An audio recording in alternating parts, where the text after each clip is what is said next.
Hello and welcome. I am so excited to share one of my absolute favorite recipes with you today, a classic beef stroganoff served with the most fragrant jasmine rice. This is one of those meals that just feels so elegant and comforting, but you'll be amazed at how simple it is to pull together, even on a busy weeknight. It's pure comfort, all in one pan. You know the feeling, right? It's 6 o'clock, the day's been long, everyone's hungry, and the last thing you want to do is tackle some complicated recipe that's going to leave you with a mountain of dishes. Oh yeah, we've all been there. But don't worry, I have the perfect answer for that nightly dinner dilemma. So what if I told you that in about 45 minutes, you could have a truly stunning, restaurant-quality beef stroganoff on the table? It's totally possible. This is my go-to for a reason. The flavor is just so deep and incredible.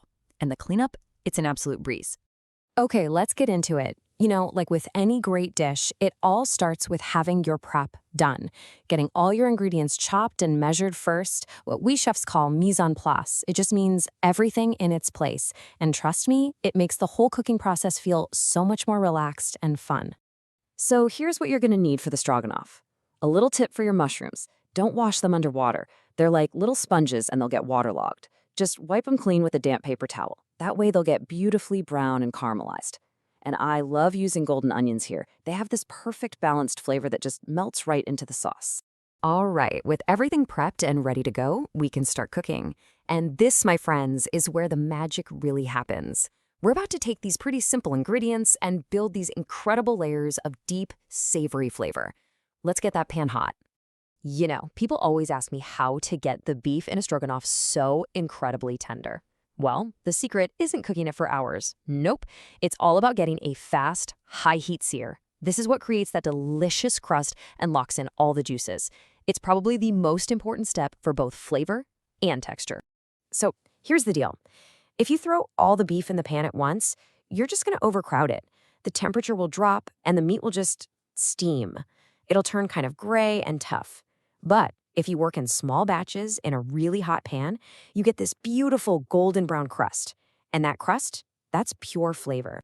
So get your pan screaming hot, add a good swirl of olive oil, and then lay your beef in. Listen for that sizzle. That's the sound of flavor being made.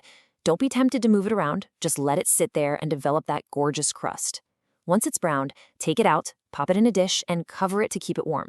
Don't worry, it'll finish cooking in the sauce later. Now, whatever you do not wash that pan. All those little browned bits stuck to the bottom, that's pure gold. We call that the fond, and it's packed with flavor. Melt some butter right in there, toss in your onions and garlic, then add the mushrooms and let them get deeply golden. We'll stir in a little flour and toast it for a minute. This gets rid of any raw flour taste. Then slowly pour in your beef broth, scraping up all those delicious bits from the bottom. Finally, a splash of Worcestershire and a little mustard really wakes everything up. Okay, our sauce is bubbling away. It's rich, it smells incredible.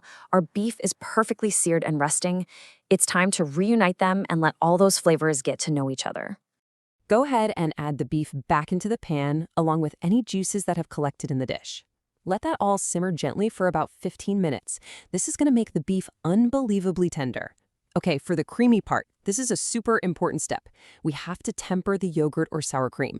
If you just dump cold dairy into a hot sauce, it can curdle. So just take a few spoonfuls of the hot sauce and mix it into your yogurt first. This gently warms it up. Then you can stir that mixture into the pan. Turn off the heat, stir in your fresh parsley, and that's it. Perfection. Now, you absolutely cannot have a stroganoff this good without the perfect partner to soak up every last drop of that sauce. And for me, nothing beats light, fluffy, fragrant jasmine rice. I'm going to show you how to make a perfect pot of rice every single time. The ingredients couldn't be simpler, but the one step that is absolutely non-negotiable is rinsing the rice. When you rinse it, you'll see the water gets all milky. That's the extra starch. Rinsing it until the water runs clear is the #1 secret to getting fluffy, separate grains instead of a sticky mess. And hey, if you want a slightly healthier option, coconut oil is a fantastic substitute for butter here. So here's my foolproof method. We toast the rice a little, add our hot water, and cook it uncovered until most of the water is absorbed and you can see little craters on the surface. Then drop a little knob of butter on top, cover it, and turn the heat way down low for 15 minutes. But wait, here's the real game changer. Turn the heat off, but place a clean kitchen towel between the pot and the lid and let it rest for another 15 minutes. That towel absorbs all the excess steam, guaranteeing perfectly fluffy rice. It's a game changer. The cooking is done.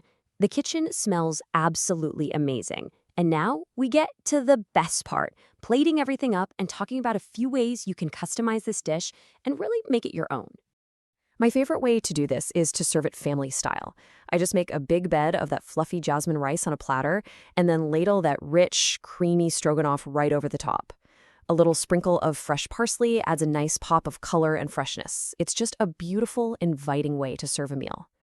You know, a great recipe should always be a little flexible. And I get asked all the time, what if I don't have heavy cream?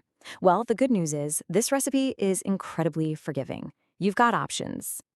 Here are a few of my go-to swaps. You can totally use all Greek yogurt or all sour cream. It gives the sauce this wonderful, tangy note that really cuts through the richness. Or do half cream and half yogurt for the best of both worlds. And honestly, some nights I skip the dairy completely. The sauce is so flavorful from the broth and the fond that it's still amazing. So don't let one missing ingredient stop you. So there you have it, the complete blueprint for a perfect, show-stopping weeknight meal. You've got the technique for tender beef, the foolproof method for fluffy rice, and the flexibility to swap out ingredients. The only question left is, how are you going to take this recipe and make it your own? I really hope you enjoy it. Happy cooking.